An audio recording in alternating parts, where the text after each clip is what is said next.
রাতের আধারেও তাকওয়াল্লাহ দেখতে পেয়েছে। মেয়ে তার মাকে বলতেছে, দুধে পানি মিশামো, আল্লাহ দেখবে না? রাতের আধার, একাকিত্ব, কেউ দেখে না, আল্লাহ তো দেখবে, এরকম অপরাধ করা যাবে না। মেয়ে বলতেছে, রাতের আধারেও মানুষের ভেতরে তাকওয়াল্লাহ ছিল। মরুভূমিতে হযরত ওমর হাঁটতেছেন, সেখানেও তাকওয়াল্লাহ দেখতে পেয়েছেন। একা একা একটা রাখাল, কিন্তু গুনাহ করতেছে না। হযরত ওমর একটা রাখালকে প্রস্তাব করলেন যে একটা ছাগল বিক্রি করো আমার কাছে, তাহলে আমি দুধ খাইয়া নিজের জান বাঁচাতে পারবো, আমার ক্ষুধার যন্ত্রণা মিটাইতে পারবো, আর তুমি কিছু টাকা পাওয়া যাবা। রাখাল বলে যে আমি তো এই ছাগলগুলো আমানতের পাহারাদারির দায়িত্বে আছি, আমি যে ছাগলটা বিক্রি করবো মনিবের ছাগল, খেয়ানত হইব না। রাখাল বলতেছে খেয়ানত হবে তো, এটা করা যাবে না। হযরত ওমর বলেন যে আমি তাকে পরীক্ষা করার জন্য বললাম, এই মরুভূমির মাঝখানে কি করতেছে এটা খেয়ে দেখবো, বেচালাও মিয়া, কটা টাকা তো ভাইবা, পরীক্ষা করার জন্য বলছে। রাখাল বলতেছে ইয়া হাদা আইনাল্লাহ, আমার মনিব নাই, কোনো মানুষ নাই, আল্লাহ নাই, মরুভূমিতে আল্লাহ নাই, আল্লাহর চোখ ফাঁকি দিমু কেমনে? মরুভূমিতেও গুনাহ করতে পারতেছে না। হযরত ওমরের শাসন আমলে সুদূর ইয়ামান থেকে একটা মহিলা পায়ে হেঁটে মদিনায় আসছে। ইয়ামান থেকে মদিনার দূরত্ব হলো 850 মাইল। 850 মাইল রাস্তা, একটা যুবতী নারী সে পায়ে হেঁটে ইয়ামান থেকে মদিনায় আসছে। হযরত ওমর তাকে বললেন, মাহরাম ছাড়া আসছো কেন? একা একা মদিনায় হাইটা জায়েজ আছে নি পুরুষ ছাড়া সফর করা নারীর জন্য? মহিলা বলে আমার কোনো মাহরাম নাই, আমার বাবা ভাই যুদ্ধে শহীদ হয়ে গেছে, মা ইন্তেকাল করেছে, আমি একা মানুষ, আমি ইয়ামানে আমার যত সম্পদ ছিল সব বেচা একেবারে হিজরত করে আইছি একা একা। এই ব্যাগে আমার মাল সামানা, টাকা পয়সা, সোনা দানা সব আছে, একবারে আইছি আমি, আর নবীর শহর মদিনা থেকে আর যাবো না, হিজরত করছি। হযরত ওমর বললেন, তুমি হিজরত করে আসছো, তোমার কাছে একটা তথ্য জানতে চাই আমি। সেটা হলো, ইয়ামান থেকে পায়ে হেঁটে মদিনা পর্যন্ত যে আইলা, এই 850 মাইলের ভেতরে কোনো বিব্রতকর পরিবেশে তুমি পড়ছ? অর্থাৎ কোন যুবক কি তোমার দিকে কুদৃষ্টি করছে? তুমি একটা যুবতী নারী, রাস্তায় চলতে গেলে নিরাপদে চলতে পারে? ইফটিজিং করছে নি? এটা জিগাইতে চায় আর কি। কেউ তোমার দিকে কুদৃষ্টি করছে নি? অথবা কোনো ডাকাতের ছবলে পড়ছ নি? কেউ তোমার সম্পদ, অর্থকড়ি, স্বর্ণ গহনা গ্রাস করতে চাইছেনি? এমন কোন দুষ্ট লোকের সাথে 850 মাইলের ভেতরে দেখা হয়নি তো? হযরত ওমর জিজ্ঞাসা করতেছে। তো মেয়েটা বলে, আমিরুল মুমিনিন, আমি ইয়ামান থেকে মদিনায় হাইটা আসছি, মনে হয়েছে যে মুত্তাকিদের বাজার দিয়ে হাইটা যাইতেছি। কোন দুষ্ট লম্পট মানুষের সাক্ষাৎ আমার গোটা 850 মাইলের ভেতরে মরুভূমিতেও হয়নি। এটা একটা জমানা ছিল যখন 850 মাইলের ভেতরে নারীর ইজ্জত সম্ভ্রমের দিকে তাকানোর মতো লভানক দৃষ্টির কোনো পুরুষ নাই। আর এখন হলো কত খারাপ পরিবেশ যে 90 ভাগ মুসলমানের দেশের ইউনিভার্সিটিতে ইজ্জত সম্ভ্রম সহ লেখাপড়া করার পরিবেশ নেই। পর্দা ধরে টানাটানি, তাও কারা করে? যারা এই শিক্ষাঙ্গনের কর্ণধার শিক্ষক, তাদের মাধ্যমে নারীর হিজাব খুলে ফেলা হয়, যুবতী নারীর পর্দা খুলে ফেলা হয়। কত পরিবেশটা কতটা কঠিন হয়ে গেছে তাইলে। একটা সময় ছিল যখন অন্ধকারে গুনাহ করতো না, আর এখন হইল আইন গুনাহ করায়া ছাড়বো আপনারে। আইন হইল চাকরি করতে হইলে সে বইতে হইব, পুলিশ দাঁড়িয়ে রাখতে পারবে না, নবীর সুন্নাহ মুখে রাখতে পারবে না, আইন হয়ে যেতে। আমার সাথে একটা লোকের দেখা হয়েছে, পরিচিত। হঠাৎ করে দেখি যে তার যে দিনদারি এগুলো সব ঝরে পড়ছে। সে চিল্লা টিল্লা লাগাইছে, মুত্তাকির সাজে সজ্জিত হয়েছে, সুন্দর তাকওয়া তার ভেতরে ফুটে উঠছে, লিবাসে তাকওয়া, চেহারায় তাকওয়া, দাড়ি। কিছুদিন পরে দেখি সফান কিছু নাই। তা আমি জিজ্ঞাসা করলাম, এরকমই চোখা বিদেশ যেমন তো তাই, তুমি না দাড়ি রাখছিলা? কয় ওটা চিল্লাই যায় রাখছিলাম, কিন্তু বিদেশে যাব আমি, আমার পাসপোর্টে তো দাড়ি নেই, তো আমার ভিসা ইন্টারভিউতে আমি এলাও না আমার মুখে দাড়ি রাখার কারণে। এটা দাড়িওয়ালা অবস্থায় এই দেশের ভিসা দেয় না, তাই ভিসার জন্য দাড়ি কাটছে। এলো ভিসার জন্য দাড়ি কাটতেছে। আর একটা সমাজ ছিল দাড়ি রক্ষা করার জন্য বিদেশ গেছে, দাড়ি রক্ষা করার জন্য। মক্কায় মুসলমানরা ইসলাম কবুল করছে, তো ইমান, ইসলাম, মুসলমানিত্ব হুমকির মুখে, তো এটাকে রক্ষা করার জন্য হিজরত করে মক্কা ছাইরা মদিনায় গেছে। মদিনায় যাওয়াও নিষেধ, তো হাবশায় চলে গেছে, হিজরত করছে, দেশ ছাড়ছে ইসলাম মানার জন্য। আর এখন ইসলাম ছাড়ে কামাই রুজি করার জন্য। শুধু ইসলাম ছাড়ে, ইমান বরবাদ করে ফেলায় মানুষ তার সাধারণ স্বার্থের জন্য, অর্থের কাছে নিজের ইমানকে জলাঞ্জলি দিয়ে ফেলে, ইমান নষ্ট করে ফেলে। আপনারা আশ্চর্য হবেন বর্ডার এরিয়াগুলোতে সফর করলে, এই আপনাদের উত্তরবঙ্গের পঞ্চগড় বা বর্ডার সাইডগুলো যেগুলো আছে সেগুলো জায়গায় যান, কোটা চালের জন্য, কোটা টাকার জন্য কাদিয়ানি হয়ে গেছে অথবা খ্রিস্টান হয়ে গেছে। ইমান, ইসলাম এক লোকমা খাবারের কাছে বিক্রি হয়ে গেছে। এতটা পরিবর্তন সমাজের হইতেছে।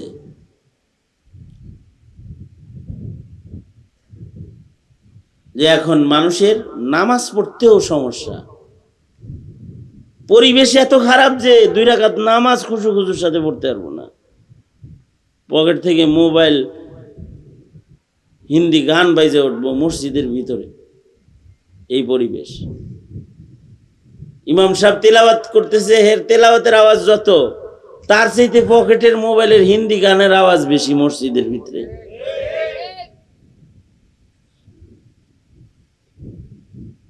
শুধু পরিবেশ খারাপ না, এখন ইসলাম বিদ্বেষী শাসক গোষ্ঠীর রমরমা বাজার শুরু হয়েছে। যারা ইসলাম বিদ্বেষী তাদের বাজার রমরমা। এখন একটা সময় ইসলাম বিদ্বেষী শাসকদের বাজার গরম ছিল। আল্লাহর রাসূল বলেন, ক্বালা রাসূলুল্লাহি সাল্লাল্লাহু আলাইহি ওয়াসাল্লাম, বাদাআল ইসলামু গরীবা সায়াউদু কামা বাদা ফাতুবা লিল গুরাবা। আল্লাহর নবী বলেন, ইসলাম বড় অসহায়ত্বের ভেতর দিয়ে এর যাত্রা শুরু হয়েছে।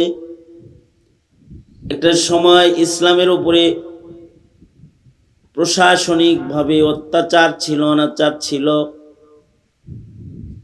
জমিনে আইন ছিল, কেউ যদি কালেমা পড়ে তাহলে তাকে মেরে ফেলবে, এটা ছিল আইন। এ কারণে কালেমা পড়ার অপরাধে হযরতে আম্মারকে শুলিতে চড়তে হয়েছে। এ কারণে কালেমা পড়ার অপরাধে হযরত সুমাইয়াকে শাহাদাত বরণ করতে হয়েছে। কালেমা পড়লে, আল্লাহর নাম উচ্চারণ করলে মায়ের ধর নির্যাতন শুরু হয়ে গেছে। ইসলাম প্রকাশ করলে জীবন হুমকির মুখে চলে গেছে। যেমন হযরত আবু যর গিফারি রাদিয়াল্লাহু আনহু কালেমা পড়ে মুসলমান হইলেন। আল্লাহর রাসূল নিজে আবু যর গিফারিকে বললেন, আবু যর, তুমি তোমার ঈমান ইসলামকে প্রকাশ করো না। যদি মক্কায় প্রকাশ করো তাহলে কিন্তু তোমার উপর অত্যাচার হবে। আবু যর গিফারি রাদিয়াল্লাহু আনহু মাতাফে বাইতুল্লাহতে জজবা এসে জোরে আল্লাহর নাম নিলেন, কালেমায়ে শাহাদাত পড়লেন। কালিমাটা উচ্চারণ করার সাথে সাথে হযরত আবু যর গিফারিকে চতুর্দিক থেকে অত্যাচার শুরু করা হলো, মার দেওয়া হলো, যে তিনি বেহুশ হইয়া জমিনে পড়ে গেলেন। রক্তাক্ত অবস্থায় কাবার তফে বেহুশ হয়ে পড়ে গেছেন। জোরে কালেমা পড়ছে, এজন্য পিটনি শুরু হয়ে গেছে।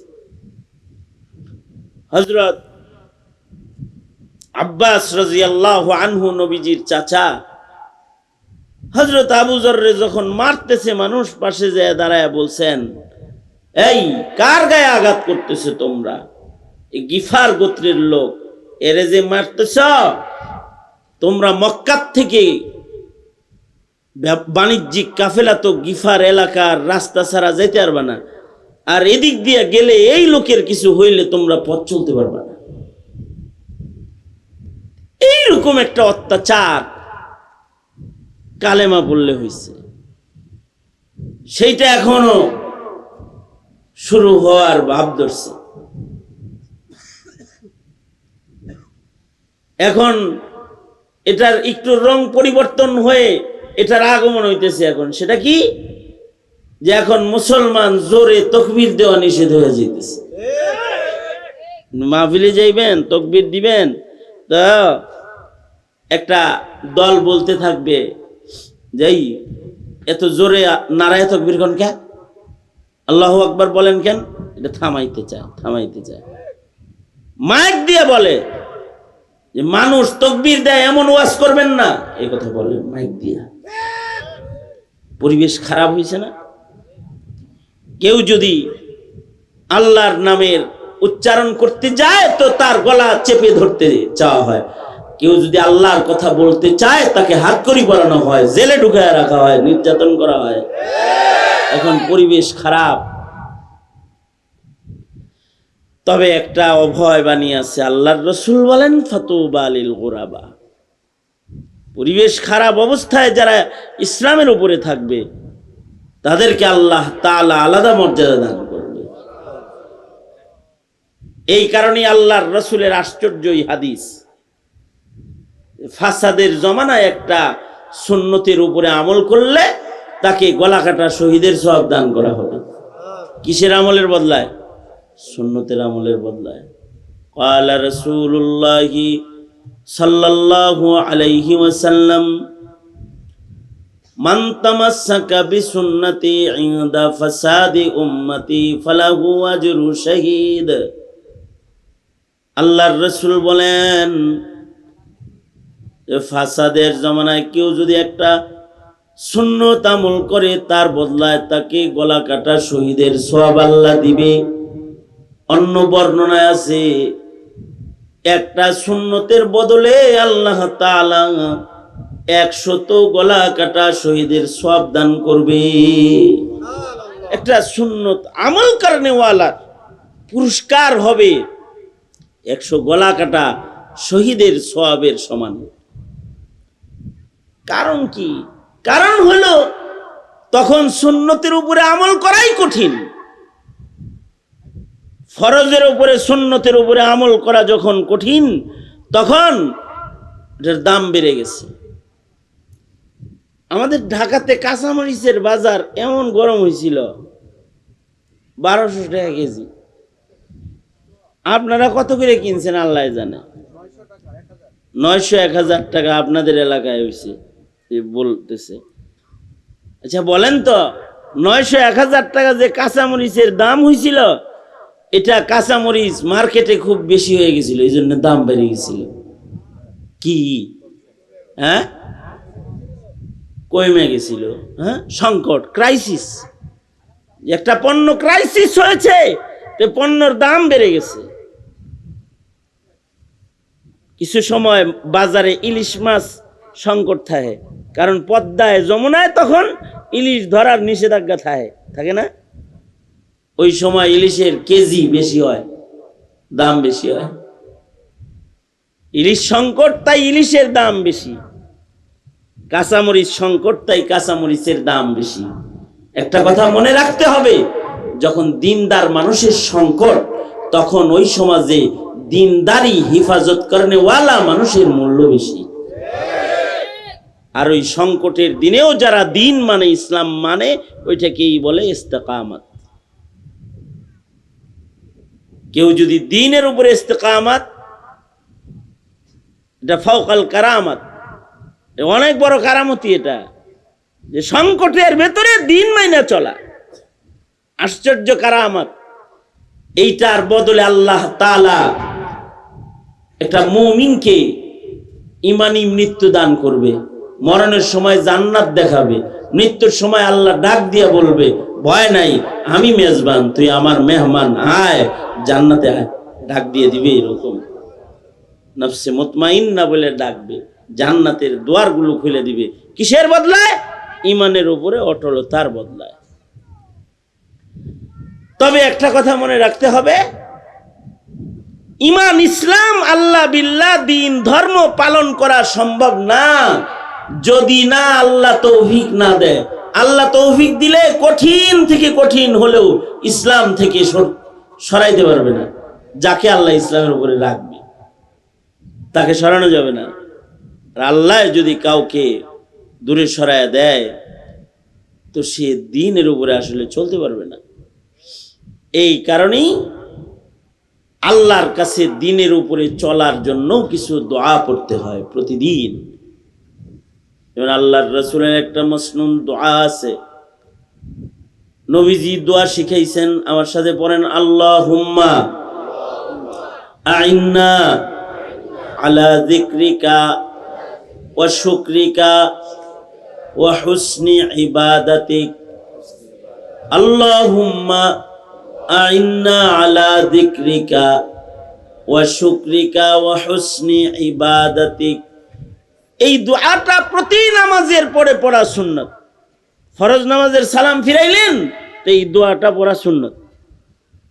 সুন্নত দোয়ার ভেতরে এটা গুরুত্বপূর্ণ একটা দোয়া। তার মানে আল্লাহর রাসূল বলতেছেন, আল্লাহর নাম নিবা, তো এটা আল্লাহর কাছে কবুল করাও, আগে নেওয়ার তৌফিকটা চাইলো, আল্লাহর মদদ চাও। তুমি আল্লাহ পাকের শুকর করবা, আলহামদুলিল্লাহ বলবা, তো আল্লাহর কাছে আগে সাহায্য চাও, দোয়া করো আল্লাহর কাছে, আল্লাহ যেন তোমার মুখ দিয়ে আল্লাহর নাম নেওয়ার তৌফিক দেয়। এই দোয়া করো আগে, নবীজি শিখায়। কারণ আল্লাহ তৌফিক না দিলে মুখ দিয়ে আল্লাহর নাম বাইরে হবে না। হাত্তা কি দামি মানুষরাও যদি তার পেছনে মেহনত করে, তাও কাজ হবে না। কিছু মানুষ আছে, হের বাড়িতে প্রতি সপ্তাহে গাছতের লোক যায়, তারপরেও হে নামাজ পড়ে না। কিছু মানুষ আছে, বহু বয়ান শুনে, হুজুরদের নসিহত শুনে, কিন্তু নামাজ। সাল্লাল্লাহু আলাইহি ওয়াসাল্লাম নিজে নিজের চাচাকে দিন মানানোর জন্য কালেমা পড়ার জন্য চেষ্টা করছেন, কিন্তু আল্লাহ নসিবে রাখেন নাই, তো চাচা কালেমা পড়ে নাই। আল্লাহর রাসূল বুঝায়া বলছেন যে চাচা একবার কালেমা কন, মুখে একবার বলেন লা ইলাহা ইল্লাল্লাহ, বাস একবার উচ্চারণ করলে আপনি জান্নাতি হবেন, আপনার জন্য আমি শাফাআত করব। কিন্তু আল্লাহ তাআলা মুখে বাইর করেন নাই, তাই কালেমা পড়ে নাই। অন্যান্য কথা বলছে, স্বীকার করছে, কিন্তু কালেমা পড়ে না। কয় ইসলাম ধর্ম সত্য জানি, তুমি সত্য জানি, কোরআন সত্য জানি, কিন্তু কালেমা পড়ুন না। আল্লাহর রাসূল আফসোস করছেন, হায় চাচা সব বুঝলেন, কিন্তু একটা কথা খালি বললেন না, কালেমাটা উচ্চারণ করলেন না। তা আফসোস করলে আল্লাহ তাআলা বলেন, ইন্নাকা লা তাহদি মান আহবাবতা ওয়ালাকিন্নাল্লাহা ইয়াহদি মান ইয়াশা। ও বন্ধু, আপনি চাইলে হবে না, আমি চাইতে হইব। আপনি যাকে ভালোবাসবেন সে হেদায়েত প্রাপ্ত হবে না, আমি যারে ভালোবাসবো সে হেদায়েত প্রাপ্ত হবে। আল্লাহর ভালোবাসা ছাড়া কেউ হিদায়াতের পথে চলতে পারে না। আল্লাহ তৌফিক না দিলে একটা ভালো কাজও কেউ করতে পারে না।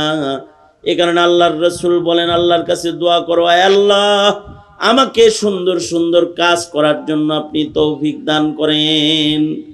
আল্লাহুম্মা ওয়াফিকনি লিমা তুহিব্বু ওয়া তারদা মিনাল কওলি ওয়াল আমালি ওয়াল ফি'লি ওয়ান নিয়তি ওয়াল হাদি ইন্নাকা আলা কুল্লি শাইইন কাদির।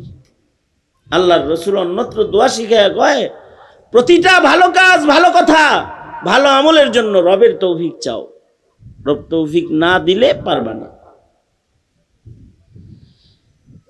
যেখানে রব তৌফিক না দিলে পরিবেশ ভালো হইলেও ভালো কাজ করতে পারবে না, সেখানে পরিবেশ খারাপের ভিতরে ঈমানের উপরে চলা আল্লাহর তৌফিক ছাড়া সম্ভব। এই কারণে খুব দুআর ইহতিমাম করা, যে আল্লাহ আপনি আমাকে দ্বীনের উপরে চলা সহজ করে দেন। এই দোয়া আল্লাহ নবী দিয়ে আমাদের শিখাইছেন। আর বেশি বেশি দোয়া করব। আরবিতে পারলে আরবিতে পড়বেন, না পারলে বাংলায় পড়বেন।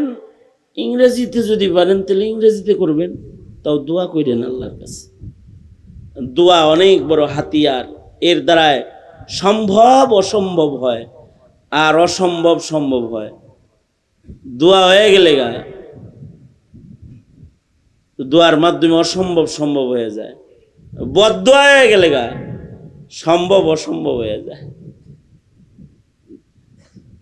আর দোয়া হয়ে গেলে অসম্ভব সম্ভব হয়ে যায়। মুমিনের দোয়া বড় তাসিরওয়ালা একটা আমল। এজন্য বেশি বেশি দোয়ার আমল করা, নিজের জিন্দেগিতে ঈমান বাস্তবায়নে, দ্বীন বাস্তবায়নে।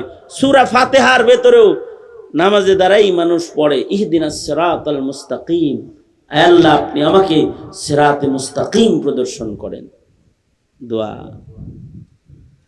আর আল্লাহ যদি কারোর জন্য দ্বীন মানা সহজ করে, তখন তার কঠিন থেকে কঠিন হালতেও ইবাদতের লজ্জত বেড়ে যায়। কঠিন থেকে কঠিন পরিবেশেও তার ঈমানি কাজ করার জজবা মজবুত হয়ে যায়। আর আল্লাহ যদি মজা না দেয় তো সবকিছু শুকনা শুকনা লাগবো। এমনকি জিক্র আজকার মুখে আসতেও আল্লাহর তৌফিক লাগে। এখানে বসছি, কিছু সময় জিকির হইতেছে, পাশের বাড়িওয়ালা এখানে আসে নাই, এরকম আছে, তাকে আল্লাহ আল্লাহর নাম জপায় নাই।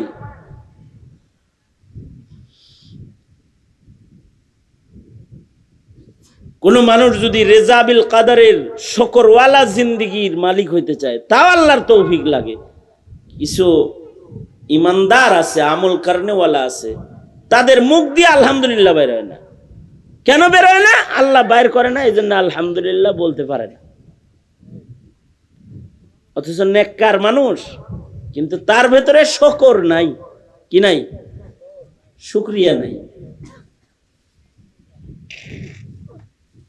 শুকরিয়া, শকর আদায় করার তৌফিক হওয়া, এটা নাই আল্লাহর পক্ষ থেকে। কিছু ভালো মানুষ আছে দেখবেন সবকিছু ভালো, যদি বলেন যে কেমন আছেন এরকম করব মাথা জাগিয়ে সুবিধার না, আলহামদুলিল্লাহ মোটে বলবে না, মুখ দিয়ে বের হবে না। কেন বের হইতেছে না? আল্লাহ বাইর করে না। এই কারণেই আল্লাহর রাসূল বলেন আইন্না আলা যিকরিকা ওয়া শুকরিকা, দোয়া করো আল্লাহ আপনার জিকির করার তৌফিক আমায় দান করেন, ওগো আল্লাহ আপনার নামের শুকর করার তৌফিক দান করেন, নিয়ামতের শুকর করার তৌফিক দান করেন। কারণ আল্লাহর সুযোগ না দিলে নিয়ামতের শুকরিয়াও কোনো বান্দা করতে পারবে না। বান্দার মুখ দিয়ে আলহামদুলিল্লাহ বের হওয়ার জন্য আল্লাহর তৌফিক লাগে। লা ইলাহা ইল্লাল্লাহ জিকিরের পরে সবচেয়ে উত্তম কালিমা হলো আলহামদুলিল্লাহ, শুকরের কালিমা। এ কারণে কোরআন শরীফের পয়লা কালিমা হলো আলহামদুলিল্লাহ। কারণ আলহামদুলিল্লাহ উচ্চারণের মাধ্যমে বান্দা যে আল্লাহর উপরে খুশি, তার যে রেজা বিল কাদারের রং আছে এটা প্রকাশ পায়। হার হালতে বান্দা যে আল্লাহর উপরে তুষ্ট সন্তুষ্ট, এটা আলহামদুলিল্লাহ শব্দের ভেতরে প্রকাশ পায়। যারা জীবনে বেশি বেশি আলহামদুলিল্লাহ বলনে ওয়ালা হয়, আল্লাহ তাআলা তাদের জন্য দুনিয়া আখিরাত উভয়টা সুন্দর বানায়। আর যারা আলহামদুলিল্লাহ বলার ব্যাপারে বখিল হয়, আল্লাহ তাআলা রাগ করে তাদের আযাব গজব দিয়ে দেয়। লা ইন শাকারতুম লা আযীদান্নাকুম ওয়া লা ইন কাফারতুম ইন্না আযাবি লাশাদীদ। তুমি যদি শুকরগুজার হও তাহলে তোমার নিয়ামত বাড়ায়া দিব, আর যদি শুকরিয়া না করো তাহলে আমার আযাব, আমার শাস্তি বড় ভয়ঙ্কর, হুমকি দিছে। তো এই শুকরিয়াও বের হবে না যদি আল্লাহ কবুল না করে। এবং যে কোনো ভালো আমল, ভালো কাজ, ভালো নেক কাজ সব আল্লাহর তৌফিক লাগে। এজন্য জীবনে ঈমানি পথে চলতে, ইসলাম মানতে আল্লাহর সাহায্য চাই। সবাই আল্লাহর সাহায্য চাই, শয়তানের থেকে আল্লাহর কাছে পানাহ চাই। আউযুবিল্লাহ পরে কেন? শয়তানে যদি ধরে আলায় তাহলে তো আগাইতে পারুম না। মরদুদ বিতাড়িত মরদুদ শয়তান থেকে পানাহ চাই, আল্লাহর আশ্রয় চায়। কারণ আল্লাহ আশ্রয় দিলেই আল্লাহর দ্বীনের উপরে চলা সহজ হয়ে যায়, দ্বীন মানার মজা এসে যায়, দ্বীনের উপরে চলার মজা এসে যায়। কিছু কিছু মানুষ আছে না খায়া থাকে, তারপরেও নামাজে যায়, মসজিদে যায় মজা পায়, বসে থাকে। তাদের মসজিদের সময় শেষ হয় না, তারা নামাজে দাঁড়াইলে এদের সেজদা ফুরায় না। আল্লাহ তাআলা হালাওয়াতুল ঈমান দান করছে, যে ইবাদতের মজায় তারা মুসাল্লা থেকে সরে না। আসলে আটকায় রাখে হলো আল্লাহ নিজে। বান্দাকে ভালোবাসে, এই কারণে বান্দাকে ইবাদতের ভিতরে আটকায় রাখে। আবার কিছু মানুষ আছে একেবারেই সারাদিনে আল্লাহর নাম নেওয়ার সুযোগ পায় না, সারা দিন চলে যায়, একটা বার তার মুখ দিয়ে উচ্চারণ হয় না লা ইলাহা ইল্লাল্লাহ, এটা বাইর হয় না। আসলে আল্লাহ বাইর করতেছে না। এই কারণেই আল্লাহর রাসূল সাল্লাল্লাহু আলাইহি ওয়াসাল্লাম দুআর আমল শিখাইছেন, যে আল্লাহর কাছে তোমরা বেশি বেশি নেক কাজের তৌফিকের দোয়া করো। তা আমার আজকে আপনাদেরকে শিখানো একটা আমল, সেটা হলো যে বেশি বেশি দোয়ার ইহতিমাম করবেন, বেশি বেশি আল্লাহর কাছে মদদ চাইবেন, নুসরত চাইবেন। ইয়া আল্লাহ আপনি আমাকে, আমার পরিবারকে, আমাদেরকে দ্বীনের উপরে চালান। ও আল্লাহ আমাদেরকে দ্বীনের কাজ করার জন্য আপনি তৌফিক দান করেন। প্রতি ফরজ নামাজের পরে আরবিতে পারেন, বাংলায় পারেন, মনে মনে পারেন, যেমনি পারেন আল্লাহর কাছে এই দোয়া করতে থাকবেন, এটা একটা কথা। আর প্রতিদিন কিছু সময় জিক্রুল্লাহর আমল করবেন, জিকির করবেন কিছু সময়। মাহফিলে আইলে সুবহানাল্লাহ আলহামদুলিল্লাহ বলা, এইটা না, শুধু প্রতিদিন সবক হিসাবে কি ঘুরাইতে ঘুরাইতে হাতের তালুর চামড়া উঠে গেছে, পানি টানতে টানতে কোমরে দাগ পড়ে গেছে, গনিমতের মাল দাসদাসী বন্টন হইতেছে। আল্লাহর রাসূলের কাছে একটা দাসদাসী নেওয়ার জন্য হযরত ফাতিমা এসে দাঁড়াইছে, আবেদন করেছে। আল্লাহর রাসূল সবাইরে বন্টন করলেও নিজের কন্যাকে দাসী দেন নাই, নিজের কন্যার হাতে তসবিহ উঠায়া দিছেন। আল্লাহর রাসূল হযরত ফাতিমাকে বলে, সবাইরে দাসী গনিমতের মাল দিলাম, কিন্তু মা তুমি আমার কলিজার টুকরা, তোমাকে তসবিহে ফাতিমি 33 বার সুবহানাল্লাহ, 33 বার আলহামদুলিল্লাহ, 34 বার আল্লাহু আকবারের তসবিহটা তোমাকে দিলাম। রাতের বেলায় যখন বিছানায় যাইবা 33 বার সুবহানাল্লাহ বলবা, 33 বার আলহামদুলিল্লাহ বলবা, 34 বার আল্লাহু আকবার পড়বা। এই 100 বার আল্লাহর নামের জিকির করে তারপরে ঘুমাইবা। এখন তো গান শুনতে শুনতে ঘুমায়, আর আল্লাহর রাসূল নিজের কন্যাকে জিকির করতে করতে ঘুমানো শিখাইছে। আমাদের জীবনে জিক্রুল্লাহর আহমিয়ত অনেক বেশি। এজন্য পীর মাশায়েখদের কাছে গেলেই কয় জিকির করেন। কারণ কি? জিকির করলে দিল সাফ হইব, জিকির করলে আল্লাহর মোহাব্বত বাড়বো, জিকির করলে পরে ইমানের উপরে চলার শক্তি অর্জন হইব। জিকির বেশি করবে তো বান্দা আল্লাহর প্রিয় হইব। এজন্য একটা আমল বলছি, দোয়া করবেন। আর একটা আমল বললাম জিকির করবেন। এমন এমন আমল বলতেছি যে আমল করতে ওযুও করন লাগবে না, নামাজ পড়তে তো ওযু করা লাগে, তাই না? প্রস্তুতি লাগে, অনেক কিছু লাগে। দোয়া করবেন, দোয়ার জন্য কোনো প্রস্তুতি নাই, যখন মনে হইব আল্লাহর কাছে দোয়া করবেন। সহজ আমল, সহজ একটা আমল হলো জিকির করবেন, বেশি বেশি জিকির করবেন, কাসরাতে জিক্রুল্লাহর সিফাত হাসিল করেন। কারণ সমাজে এখন গুনার আওয়াজ বেশি, আল্লাহর নামের আওয়াজ জবানে জারি করেন। আরেকটা সহজ আমল হইল বেশি বেশি দরুদ পড়েন, দরুদের আমল করি। আমরা দরুদ শরীফ পড়ি, মিলাদ আয়োজন হইলে পড়ি।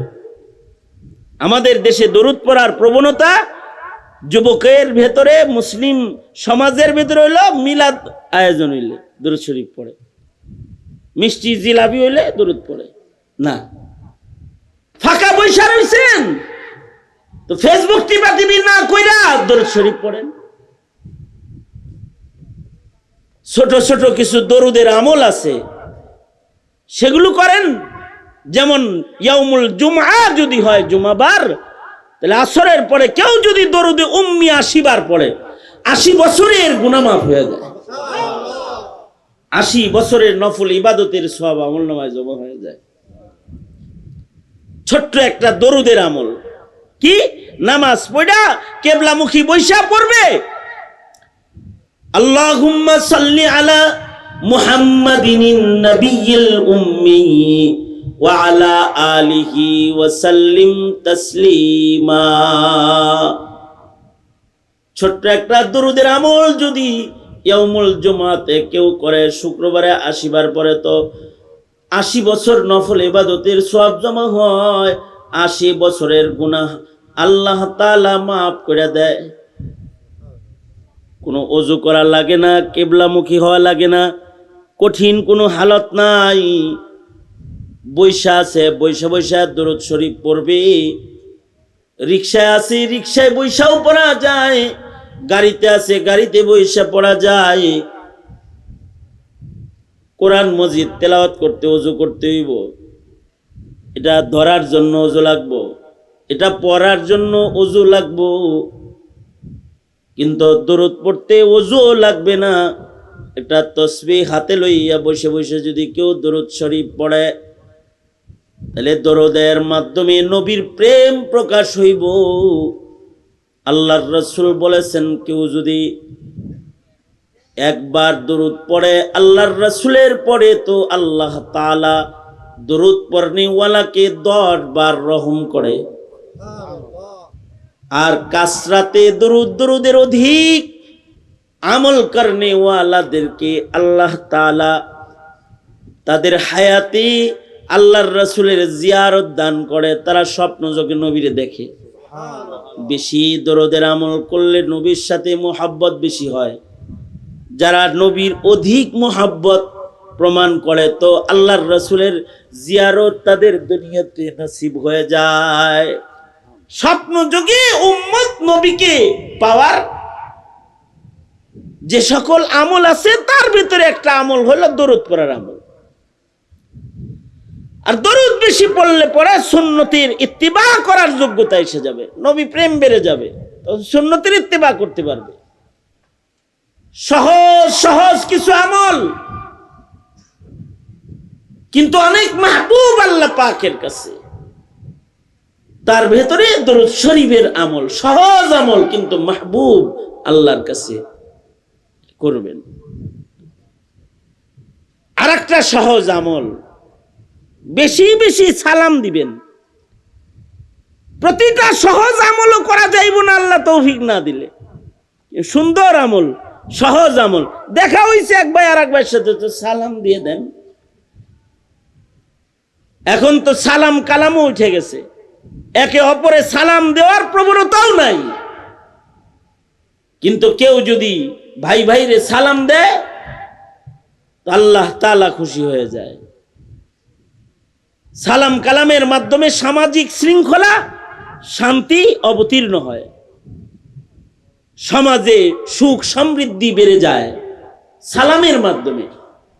সমাজের ভেতরে সহজ আমল একটা, সালাম দেওয়া সহজ।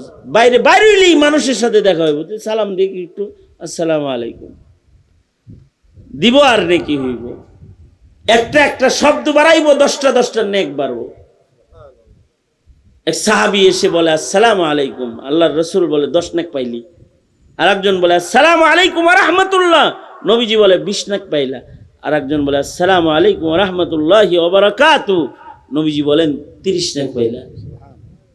শব্দে শব্দে নেকি বাড়তেছে।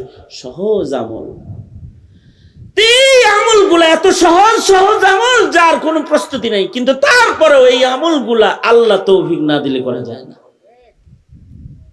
এ কারণে আল্লাহর কাছে নেক আমলের তৌফিক চাই। নেক আমল ছাড়া আল্লাহ পাওয়ার কোনো লাইন নেই। নেক আমল ছাড়া নেকি হইব না, আর নেকি না হইলে আল্লাহ পাইব না, জান্নাত পাইব না। নেকি লাগবো। দুনিয়াতে সবচেয়ে মানুষের দামি অর্জন হলো নেকি অর্জন, নেক অর্জন করা, নেক কামাই করা। আল্লাহ তাআলা আমাদের সবাইকে অধিক পরিমাণে নেক আমল করার, নেকি কামাই করার তৌফিক দান করেন, আমিন। আল্লাহ তাআলা সবাইকে কবুল আর মঞ্জুর করেন। আল্লাহুম্মা আনতাস সালাম ওয়া মিনকাস সালাম, ইলাইকা ইয়ারজিউস সালাম, তাবারাকতা রব্বানা ওয়া তাআলাইতা ইয়া জাল জালালি ওয়াল ইকরাম।